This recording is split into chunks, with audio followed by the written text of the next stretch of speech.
답답했었는데 이제 잘 될 거라고 생각됩니다. 이것도 좀 그렇네요. 이렇게 들어야 되네.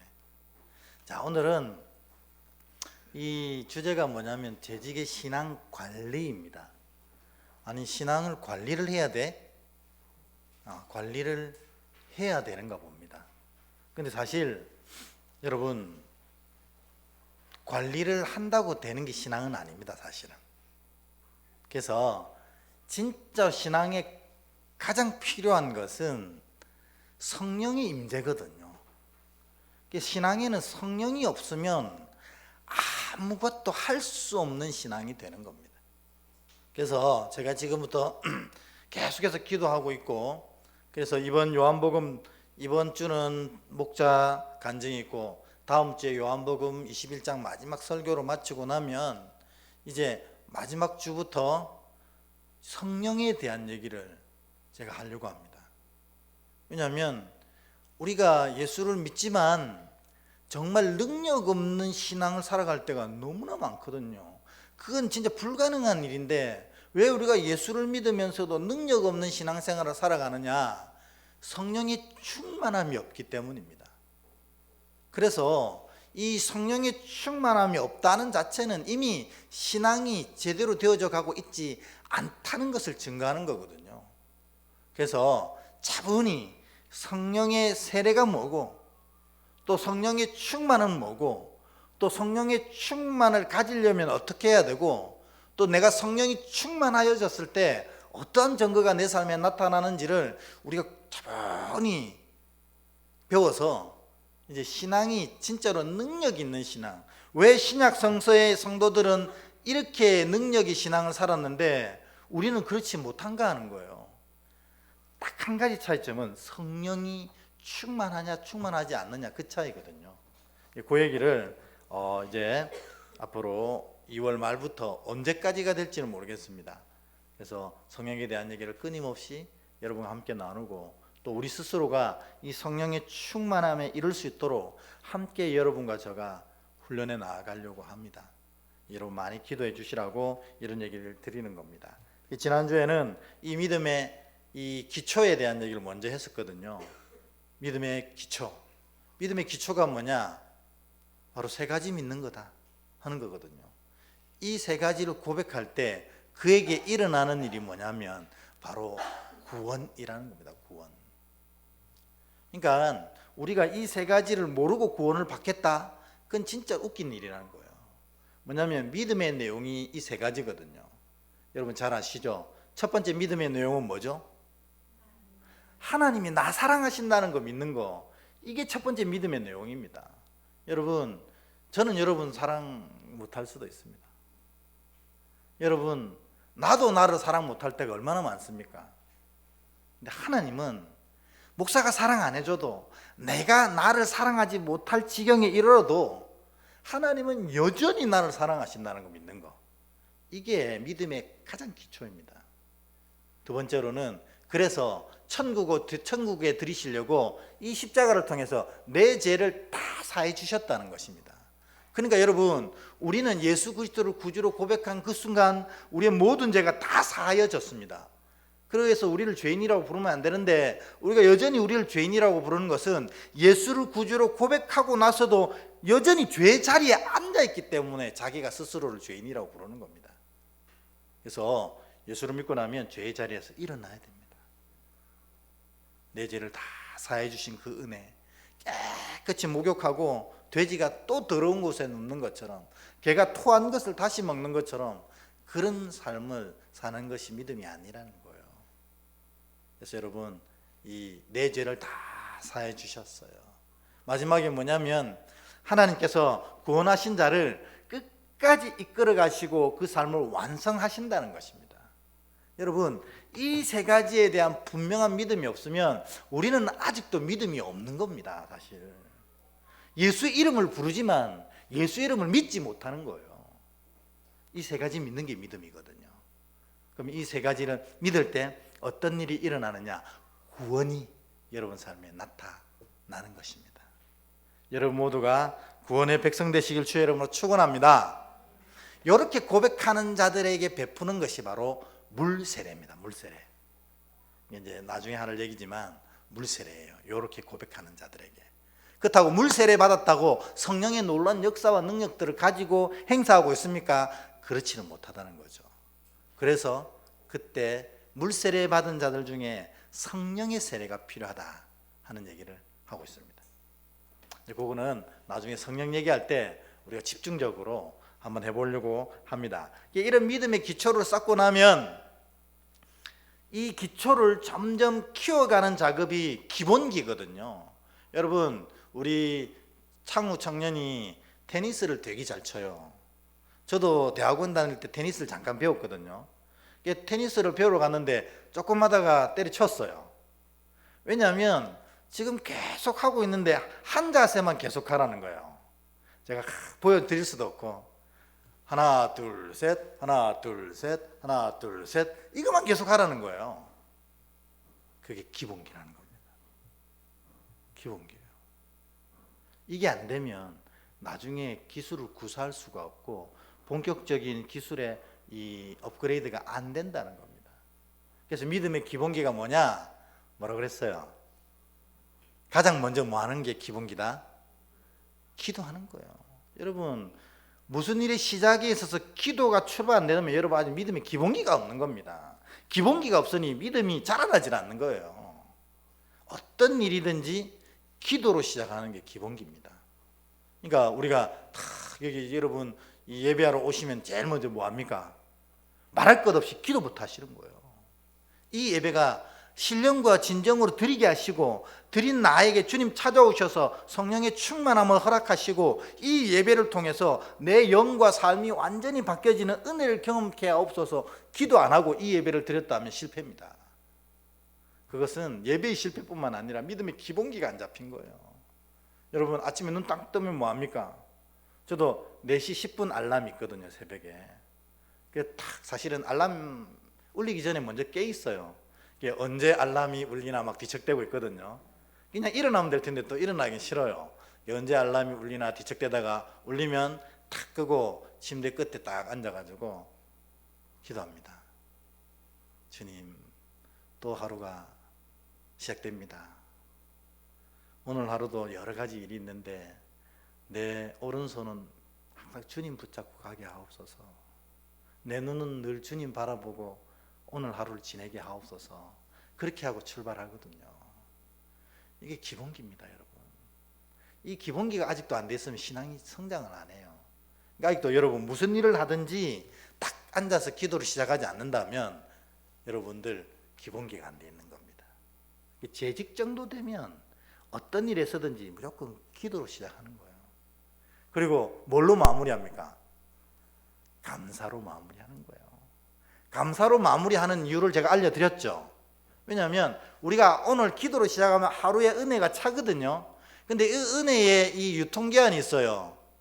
뭐냐면 은혜는 하루밖에 안 돼요. 해가 지고 다시 해가 뜨면 은혜는 사라져요. 그러니까 여러분 여기서 막 불같은 은혜를 이 시간 받아갔잖아요. 오늘 주무시고 나면 내일은 다 사라져요. 그래서 이 오늘 받은 은혜가 내일도 여전히 유효하게 하는 방법이 뭐냐면 감사하는 겁니다. 주님, 오늘 이런 은혜를 주셔서 감사하나이다. 이러면 내일도 하나님이 그 은혜를 여전히 이어 주시는 겁니다. 이게 기도로 시작하고 감사로 끝맺는 것이 기본기고, 그 다음 마지막에 뭐냐면 기도로 시작하고 감사로 끝맺는 이 귀한 신앙에 힘을 주는 건 말씀이다. 그래서 여러분, 그래서 끊임없이 말씀을 읽으셔야 합니다. 저희 교회도 이제 조금 시간이 지나고 나면 이제 우리 성경 일독 대회를 좀 하려고, 올 것이 오고야 말았구나 하는 표정이신데 성경 일독 대회를 한번 하려고 하고, 또 성경 일독하신 분들은 이렇게 이름을 탁탁탁 새겨서 이렇게 이 성경 일독 탑을 하나 좀 만들까 생각 중입니다. 그래서 그게 왜냐하면 우리 삶에 영적인 힘과 방향성을 주는 거거든요. 이게 믿음의 기초요 기본기다, 이런 얘기를 했는데, 오늘은 재직의 신앙 관리를 하기 전에 재직의 사명과 사역에 대한 얘기를 잠깐 더 좀 해보려고 합니다. 재직의 사명은 첫째로 그리스도의 몸된 교회가 되는 것이라는 겁니다. 여러분, 재직은 일단 재직이라고 부른다면 그는 그리스도의 몸된 교회가 되는 것을 말하는 거예요. 재직은 다 교회입니다. 그러면 여러분, 여기 보면 이 교회가 되는 것, 몸된 교회가 되는 것이 무슨 말이냐? 내가 몸이 되면 내 머리는 누가 된다는 뜻이에요? 그렇죠. 재직의 사명은 그리스도의 몸된 교회가 된다는 것인데, 이 말은 뭐냐면 재직의 머리는 이제부터 누구냐면 예수님이라는 겁니다. 그래서 여러분, 우리가 행동하고 말하는 모든 것들의 지시를 누가 하는 겁니까? 머리가 하는 거거든요. 근데 여러분, 그런 분들을 뭐라고 부르냐면 장애인이라고 불러요. 머리는 팔대로 하는데 다리를 이렇게 든다면 어떻게 되겠어요? 그게 뭐 문제가 있는 거예요. 가자 하는데 계속 주저앉아 있다면 뭐예요? 그게 문제가 있는 겁니다. 그래서 진짜 재직은 머리이신 예수님의 명령을 듣는 거예요. 그게 바로 몸된 교회가 되는 겁니다. 그러니까 내가 진짜 재직, 진짜 하나님의 자녀가 됐다는 말은 뭐냐면 예수님이 내 머리가 되신다는 거예요. 머리는 다른 게 아니라 가장 존귀한 자임을 표현하는 것도 있지만 진짜 중요한 건 머리의 지시에 따라서 몸이 움직인다는 거예요. 그러니까 내가 이제부터 재직이 되었고 하나님의 자녀가 되었다는 것은 예수님이 하라고 하는 대로 움직이기 시작했다는 뜻입니다. 그게 교회 되어지는 것입니다. 두 번째로 보면, 둘째, 그리스도의 몸된 교회를 세우는 것이 재직의 사명이다. 교회가 되어질 뿐만 아니라 그 교회를 세워가는 겁니다. 여러분, 교회를 세우는 것은 사실 세 가지가 있거든요. 첫 번째로는 이 건물을 세우는 겁니다. 건물. 이것도 사실 뭐 우리가 은혜교회라고 부르잖아요. 근데 우리가 이렇게 교회를 세우는 것 중에 제일 쉬운 게 건물을 세우는 겁니다. 사실 건물을 세우려면 물론 그게 더 힘들어하는 분도 계시겠지만 사실은 제일 쉽습니다. 건물 세우려고 하면 돈만 내면 됩니다. 근데 재직이 교회를 세운다, 사역을 한다는 것, 이 교회를 세운다는 것은 건물을 세우는 것을 말하는 거 아닙니다. 또는 또 교회를 세운다 했을 때 조직을 든든히 세우는 것, 이것도 아닙니다. 조직을 세우려고 하면 뭐가 필요하냐면 시간을 이렇게 쓰면 되거든요. 건물 세우려면 돈 쓰면 되고 조직 세우려면 시간 쓰면 됩니다. 그래서 여러분들 시간을 투자해서 교회에 모여서 조직을 갖춰가면 그게 교회냐? 아니라는 거예요. 진짜 교회를 세운다는 건 뭐냐면 교회가 본질적으로 해야 되는 사역을 세워간다는 뜻입니다. 그러니까 우리 울산 은혜교회가 있고 저기에 뭐 울산 제일교회가 뭘 어떻게 하는지는 저는 잘 모릅니다. 저기도 아름다운 교회가 틀림없을 거라고 믿습니다만, 예를 들어서 그렇습니다. 뭐 저는 울산 제일교회 인원이 몇 명 되는지도 모르겠어요. 성도들이. 저쪽에는 그냥 1000명이라고 칩시다. 울산 제일교회는 1000명의 성도가 있는 교회고, 우리 은혜교회는 지난주에 38명이 주일날 출석했거든요. 출석 숫자만. 그러면 38명이 있는 이 울산 은혜교회와 1000명이 있는 울산 제일교회 중에 누가 교회냐? 주님이 보실 때 딱 한 가지입니다. 주의 사역을 하는 교회가 주의 교회입니다. 그러니까 우리 교회가 정말 건물도 아름답게 세워지고 인원도 많아져서 조직도 아름답게 세워지는 그런 멋있는 교회가 되는 걸 저도 바랍니다만, 이거보다 더 간절히 바라는 것은 이 교회가 주의 사역을 감당해낼 때 그것이 진짜 교회가 된다는 것입니다. 지난 우리 주일날 그런 얘기 했잖아요. 예수님이 어디로 우리를 오라고 하셨어요? 갈릴리로 오라고 하셨잖아요. 갈릴리에 가서 뭐 하는데요? 사랑을 하고 복음을 전하는 겁니다. 이게 사역입니다. 그래서 여러분, 재직 정도 되면은 나의 갈릴리가 있어야 돼요. 우리 이 시범목장에서 우리 요즘에 이성수 집사님이 갈릴리에 대해서 굉장히 많이 얘기하시고, 또 자기 갈릴리가 나의 아내입니다 이렇게 얘기하면서 아내를 위해서 애를 쓰려고 하는 모습 되게 우리가 이쁘게 보고 있거든요. 근데 재직 정도 되면 나의 갈릴리, 내가 사랑하고 전도하는 대상이 있어야 된다는 겁니다. 우리 교회도 마찬가지예요. 우리 교회가 사랑하고 전도하는 대상이 있을 때 우리 교회는 참 교회가 된다 하는 겁니다. 이게 바로 재직의 사명이라는 겁니다. 그러면 재직의 사역은 뭐냐? 그래서 그러니 결국 뭐예요? 아까 사랑하고 전하는 거라고 했잖아요. 근데 적어도 재직 정도 되면은 교회를 향한 사랑이 가득해야 합니다. 여러분, 우리 이번에 그 엄청 강력한 태풍이 온다고 난리였잖아요. 다행히 하나님께서 사랑하셔서 우리 교회는 아무런 피해도 없이 잘 지나가게 하셨는데, 그때 교회 왔다 갔다 하면서 교회를 지켰던 분이 꽤 있었어요. 제가 안 보는 것 같지만 다 봅니다. 그게 바로 재직의 사역이라는 겁니다. 교회를 사랑해서 다윗의 마음으로 늘 하나님 전을 향해 그 마음이 가 있을 때 그가 바른 재직이 되는 겁니다. 두 번째는 그래서 이 교회의 손과 발이 되어지는 것입니다. 이게 이 재직의 사명이고 재직의 사역이다 하는 것을 말씀드리고, 오늘 얘기를 한 개가 더 있습니다. 세 번째, 재직이 해야 될 일이 뭐냐? 재직이 맨 처음 탄생되어진 배경이 있습니다. 여러분 잘 아시죠? 집사님부터 맨 먼저 시작됐어요. 7 집사가 재직의 첫 출발점입니다. 왜 재직이 출발하게 됐냐면, 이 사도들이 하나님의 말씀을 전하고 그리고 이 성도들을 위해서 기도해야 되는 게 원래의 사명인데, 이 초대교회에 맨 처음 들어온 신자들 가운데 형편이 굉장히 어려운 성도들이 많았어요. 그러니까는 이 형편이 어렵다 보니까 그들을 먼저 도우기 위해서 사도들이 애를 쓰기 시작했습니다. 그러다 보니 이 사도들이 말씀과 기도의 본래의 직무를 잘 감당하지 못하고 있는 거예요.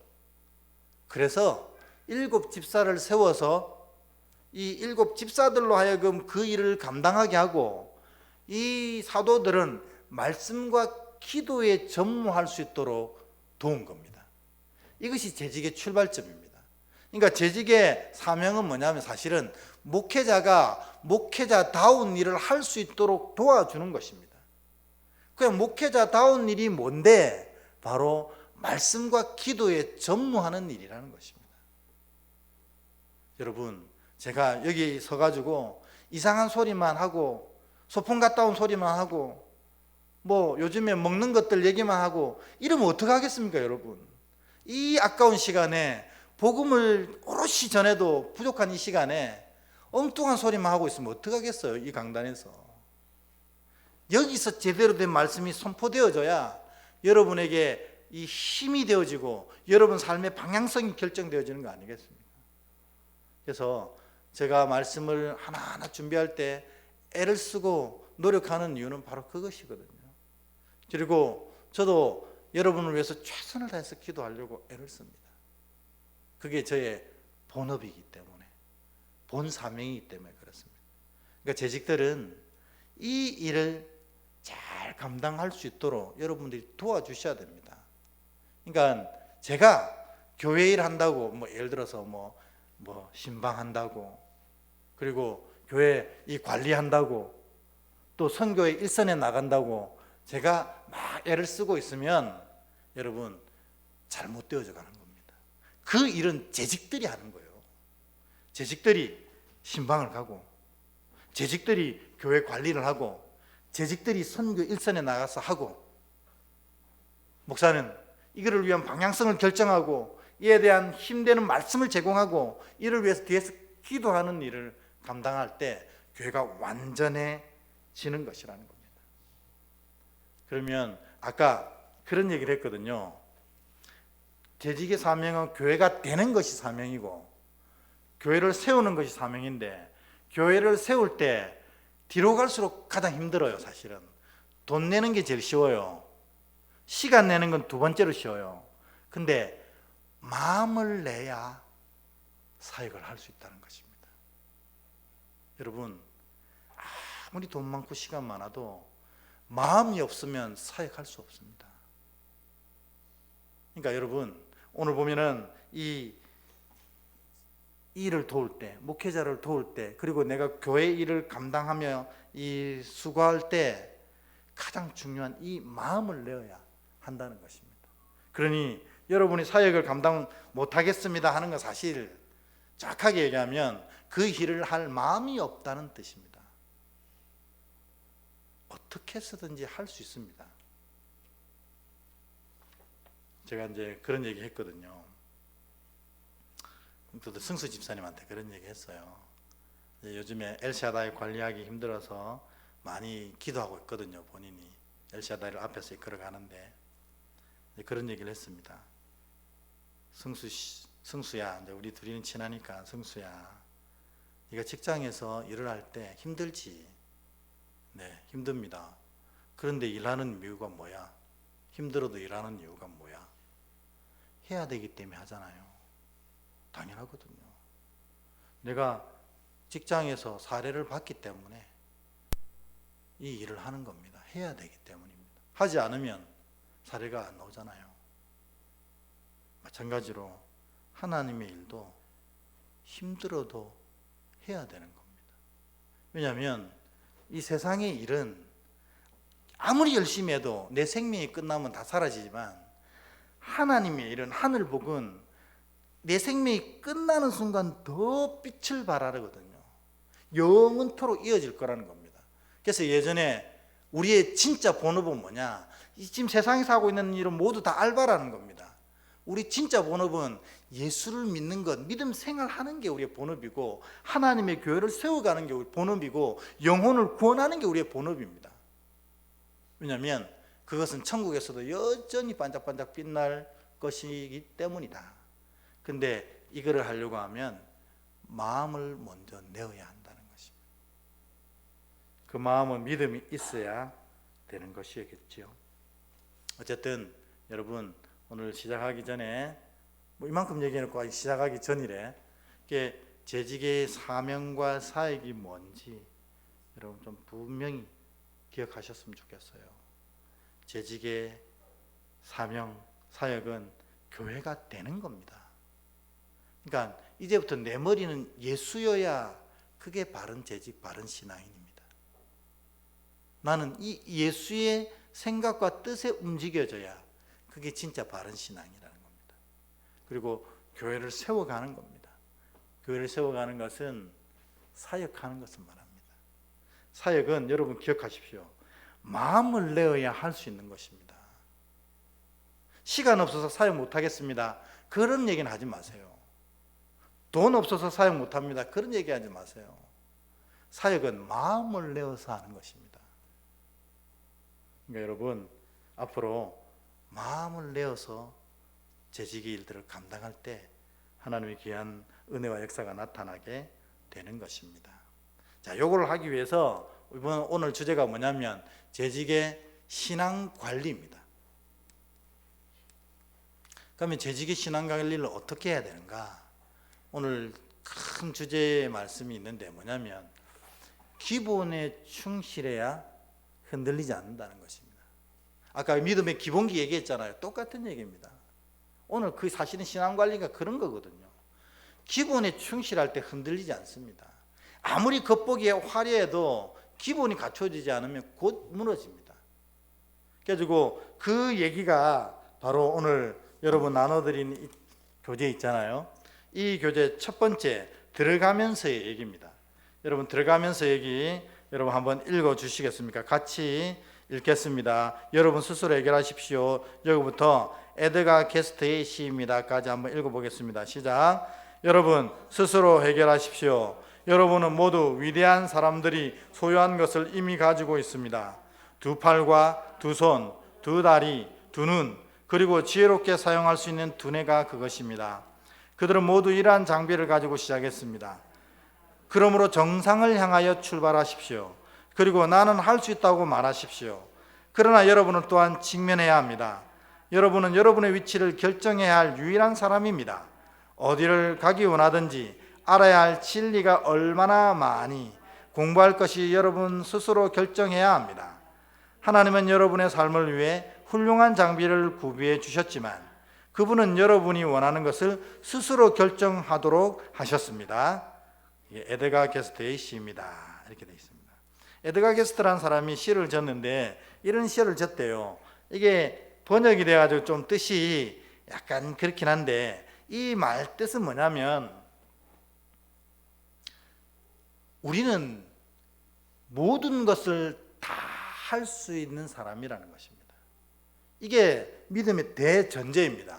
왜 모든 걸 다 할 수 있냐면 우리는 이미 하나님의 형상을 타고났기 때문에 그렇습니다. 여러분, 우리가 못한다는 것은 능력이 없어서 못하는 게 아니고 못하고 싶은 마음이 있기 때문에 그렇다는 겁니다. 제가 계속 사역은 마음으로 하는 거랬잖아요. 우리에겐 이미 모든 능력이 다 주어져 있다는 게 이 시의 내용입니다. 옛날에 그 유명한 모세도 팔이 3개였습니까? 모세도 팔 2개, 다리 2개 똑같았습니다. 그런데 모세는 그 하나님의 일을 감당하고자 했기 때문에 그 일을 할 수 있었다는 것입니다. 마찬가지로 오늘 우리가 이 일을 못한다면 우리가 능력이 없어서가 아니고 이 일을 진짜로 감당하고자 하는 마음이 없어 그렇다는 겁니다. 그러면 하나님께서 왜 모세에게는 그런 귀한 능력들을 다 주시고 우리에게는 그런 능력을 안 주셨습니까? 다 줬다고 했잖아요. 그런데 이 일을 감당할 수 있는 힘이 어디서 나냐면 여기 보면 빨간 글씨로 2번째 돼 있죠. 스스로 결단해야 그 힘이 난다는 것입니다. 이제 한잔하고요. 여러분은 모든 것을 다 할 수 있는 힘이 이미 있습니다. 왜냐하면 하나님의 형상에 다 하나님의 형상대로 타고난 자들이기 때문에 그렇습니다. 그런데 우리가 못할 수 있는 이유는 딱 하나입니다. 내가 안 할 때만 그렇다는 것입니다. 여러분이 하고자 하면 뭐든지 다 할 수 있는 힘이 이미 여러분 안에 있습니다. 그래서 내가 뭔가를 하려고 할 때 드디어 하나님이 그에게 힘을 주시기 시작하는 겁니다. 능력은 이미 있는데 그 능력을 사용할 수 있는 힘이 부어지는 것입니다. 그러면 왜 하나님은 다 힘줘서 모두가 다 하나님 사역할 수 있으면 더 좋지 않느냐? 그런데 이 다음 문구 때문에 그렇습니다. 여러분 저거 한번 왜냐하면부터 끝까지 한번 읽어보겠습니다. 시작. 왜냐하면 하나님이 받으시는 영광은 이런 자유의지를 통한 것만 받으시기 때문입니다. 여러분 우리 안에 다 능력이 있어요. 그래서 하나님 힘만 주시면 우리는 모든 걸 다 감당할 수 있어요. 근데 왜 하려고 하는 사람에게만 힘 주시냐는 거예요. 하나님의 영광은 이처럼 자유의지를 통해 결정하는 자들을 통해서만 받으시기 때문입니다. 여기서 나온 게 자유의지입니다. 그러니까 억지로 시켜서 하는 자에게는 하나님의 힘이 부어지지 않는다는 뜻입니다. 그리고 억지로 시켜서 하는 자들이 했던 열매들을 하나님은 받으시지 않는다는 거예요. 하나님이 받으시는 것은 뭐냐면 스스로 하고자 하는 자에게 힘 주셔서 그 열매를 받으신다는 것입니다. 그러니까 여러분이 이때까지 하나님 앞에 맺어드렸던 열매를 생각해 보시고 그게 하나님이 받으시는 열매였는지 아니면 열매 맺은 것 같았는데 썩어 없어질 열매인지 그거를 평가하는 기준은 바로 저 자유의지라는 겁니다. 내가 진짜로 하고자 해서 했는가, 해야 돼서 했는가, 이 차이라는 겁니다. 하나님은 해야 돼서 했던 것들에 대해서 영광을 취하시지 않습니다. 그래서 여러분들 재직을 행해 나갈 때, 또 신앙을 행해 나갈 때 제일 중요한 것은 뭐냐면 여러분 스스로가 하려고 하는 것이에요.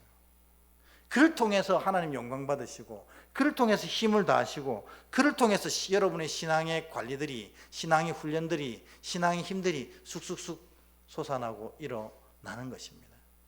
근데 저는 또 목사인지라 억지로 시키는 부분이 많아요. 제가 제일 속상한 부분입니다.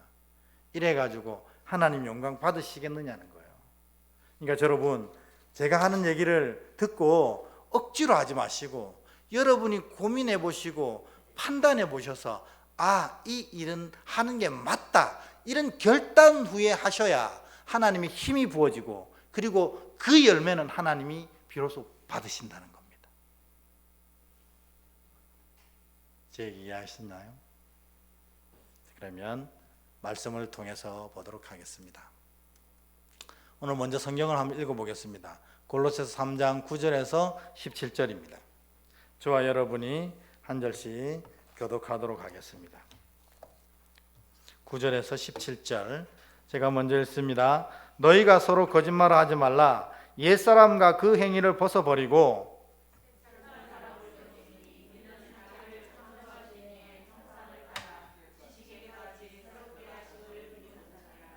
거기에는 헬라인이나 유대인이나 할레파나 무할레파나 야만인이나 스구디아인이나 종이나 자유인이 차별이 있을 수 없나니 오직 그리스도는 만유시요 만유 안에 계시니라.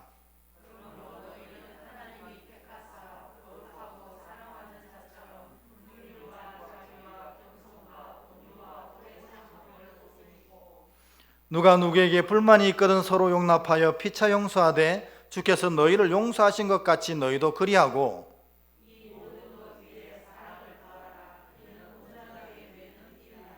그리스도의 평강이 너희 마음을 주장하게 하라. 너희는 평강을 위하여 한 몸으로 부르심을 받았나니 너희는 또한 감사하는 자가 되라.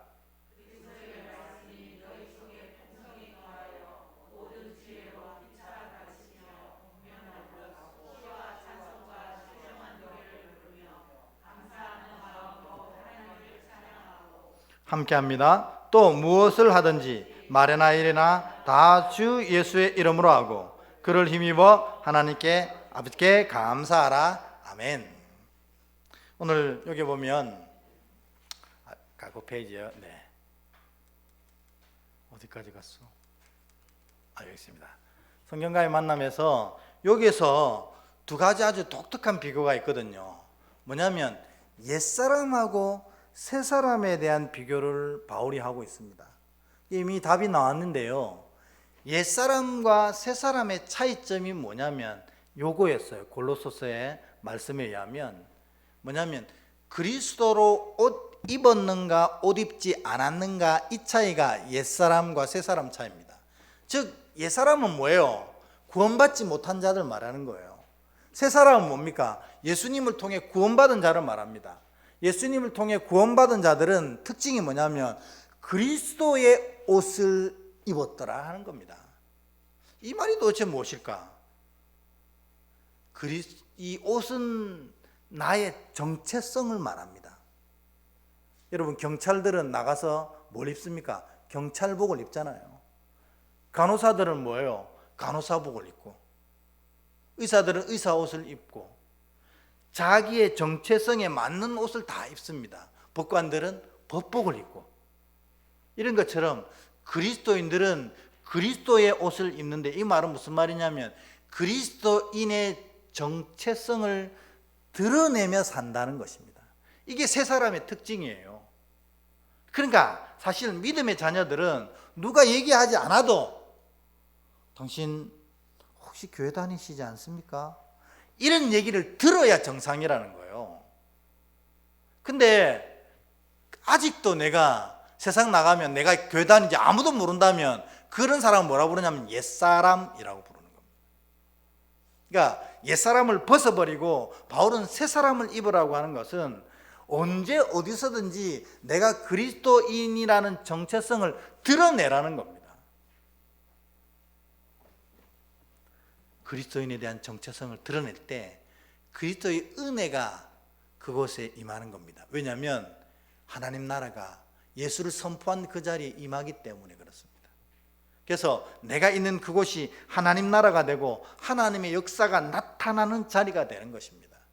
그래서 내가 우리 현대어로 우리 젊은이들이 잘 쓰는 말로 그리스도인 티를 내는 것은 우리 거룩한 말로는 선포입니다. 예수를 선포하는 행위입니다. 그럴 때 하나님 나라가 되어서 하나님의 놀라운 역사가 그곳에 나타나는 겁니다. 근데 여러분 진짜로 그리스도로 옷을 입고 다니시냐 하는 겁니다. 예전에 장로님이셨는데 꼭 교회 오시면 서류 봉투를 들고 오세요. 교회 오실 때 서류 봉투. 그래서 제가 일이 많으신가? 꼭 교회로 오시면 서류 봉투를 들고 오시네. 내가 한번 궁금해서 살짝 쫓아가 봤어요. 서류 봉투 안에 성경 찬송이 들어있더라고요. 그래서 제가 장로님한테 농담으로 웃으면서 그랬습니다. 아유, 어디 가면 교회 다니는지 모르겠습니다 했어요.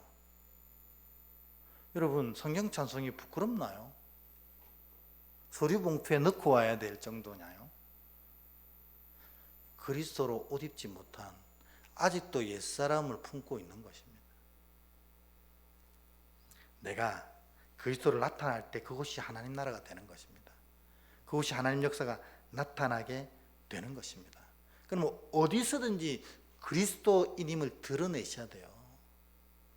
그 어디서든지 그리스도인을 드러내는 게 뭐냐? 바로 이겁니다. 오늘 본문에 보면 기도하고 감사하고 말씀을 따르는 것이 바로 그리스도인의 옷을 입는 것, 즉 그리스도인임을 선포해내는 것이라는 겁니다. 여러분, 어디서든지 이 믿음의 기본기잖아요. 믿음의 기본기를 열심히 드러내셔야 돼요. 그건 뭐냐면 내가 예수 믿는 사람임을 드러내는 작업이기도 하지만 더 중요한 것은 뭐냐면 내가 이렇게 예수 믿는 사람임을 드러낼 때 기도함으로 드러내고 감사함으로 드러내고 말씀을 통해 말씀을 지킴으로 드러낼 때 그곳이 하나님 나라가 된다는 사실이에요. 그러면 이곳에 하나님 나라의 역사가 나타나게 되는 것입니다. 이것이 바로 신앙이라고 바울은 골로새서에 얘기를 하는 것입니다. 그러므로 여러분, 이제부터는 여러분 신앙하실 때 전부가 다 여러분이 그리스도인임을 알게 신앙하셔야 돼요. 그리스도로 옷 입고 나가셔야 됩니다. 그래서 시작할 때 기도하고 마칠 때 감사하고 늘 말씀으로 그 길을 찾고 그럴 때 하나님 나라가 선포되어지고 하나님 나라가 임재하게 되고 하나님의 역사가 나타나게 되는 것입니다. 이 골로새서가 얘기하는 말씀입니다. 그러면 오늘 그 뒤에 부분에 보면 이 관리에 대한 연구 이랬는데 내용은 똑같습니다.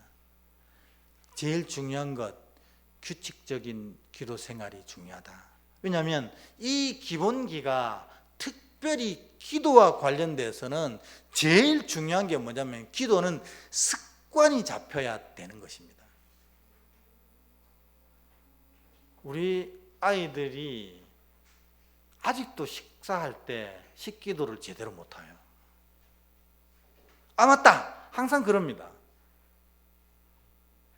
기도는 정말 습관이거든요, 여러분.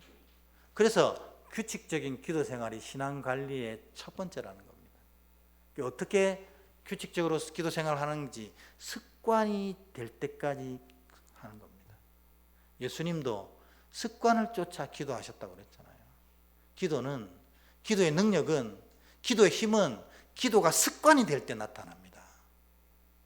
우리는 어떻게 합니까? 기분 따라 기도하잖아요. 상황 따라 기도하고. 그래서 기분 안 좋으면 기도 못합니다. 상황이 나쁘면 기도 못합니다.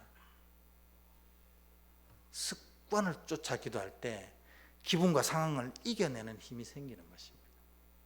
기도의 짝은 습관이라는 사실 여러분 잘 기억하셔야 됩니다. 두 번째로는 말씀인데요. 생활화된 말씀 생활 이렇게 됐는데, 저 생활화를 다른 말로 하면 뭘까요? 적용입니다. 적용. 말씀과의 짝은 적용이라는 겁니다. 적용.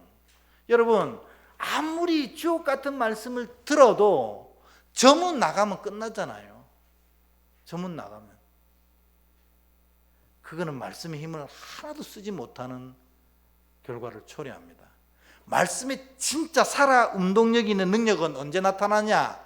삶 가운데서 생활할 때, 즉 내 들었던 말씀을 삶 가운데 실천해낼 때, 와, 말씀이 진짜로 능력이 있구나 하는 걸 깨닫게 되는 것입니다. 그러면 더 많은 말씀에 대한 갈망과 또 말씀을 공부하는 열정이 생기는 것입니다. 근데 그냥 말씀을 듣고 은혜로만 넘겨버리니 진짜 말씀의 힘을 경험치 못하는 겁니다. 기도의 짝은 습관입니다. 기도는 습관될 때까지 하셔야 돼요. 안 그러면 소용없습니다. 왜냐하면 진짜 힘들면 기도가 안 된다니까요. 우리가 고난 가운데 기도할 것 같죠? 아닙니다. 제가 이때까지 이 신앙생활 성도들 옆에서 도우면서 여지껏 해왔는데 어려울 때 기도하는 성도들 별로 없었어요. 어려우면 더 기도에 멀어집니다. 상황이 힘들면 더 멀어집니다. 기도하기 싫은데요, 뭐. 기도의 짝은 습관입니다. 말씀의 짝은 뭡니까? 적용입니다. 적용. 어떤 말씀이든지 적용하지 않으면 말씀은 아무 짝이 쓸모 없어집니다. 그래서 여러분 목장 모임에서 말씀을 적용해 보신 경험이 있고 그 은혜가 있으면 나누세요 하는 거 여러분 다 함께 나누셔야 돼요. 적용을 해봐야 된다는 겁니다. 안 그러면 말씀이 능력과 힘이 없다. 말씀의 짝은 적용이다. 자, 그러면 세 번째, 이 기도와 말씀의 훈련이 가장 강력하게 일어나는 곳이 예배입니다. 그래서 우리 교회가 이 예배를 아주 중요하게 여기는 겁니다. 여기에는 기도도 있고 찬양도 있고 말씀도 있고 결단도 있고 성령도 있고 임재도 있고 역사도 있거든요, 사실. 그래서 이 예배 생활이 여러분 적극적일 때, 예배 보러 오는 것도 아니고 그냥 참석해 주는 것도 아닙니다.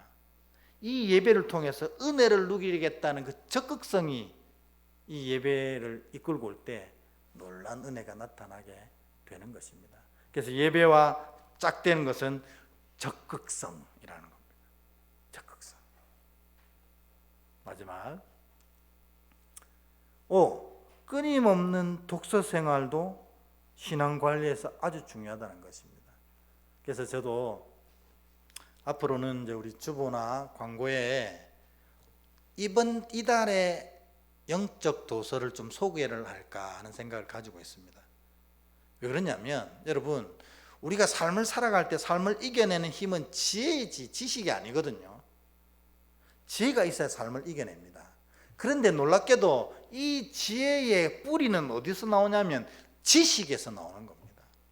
그래서 영적인 서적들을 여러분들이 읽고 은혜를 누리면 이것들이 지혜로 바뀌어져서 삶을 이기는 힘이 되는 겁니다. 그래서 여러분 영적 독서 생활이 매우 신앙생활에도 중요하다 하는 것 말씀을 드립니다. 그 내용이 오늘 여러분 나눴던 교재 안에 들어가 있습니다. 자, 그러면 저희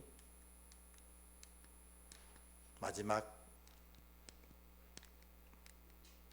오늘 받았던 많은 얘기가 있어요. 오늘 좀 얘기 꽤 많이 했거든요. 내용이 꽤 많았습니다. 그 중에 내가 제일 은혜 받았던 게 있으면 짝지어 한번 나누고, 두 번째로 한 칸만 눌러주실래요? 네.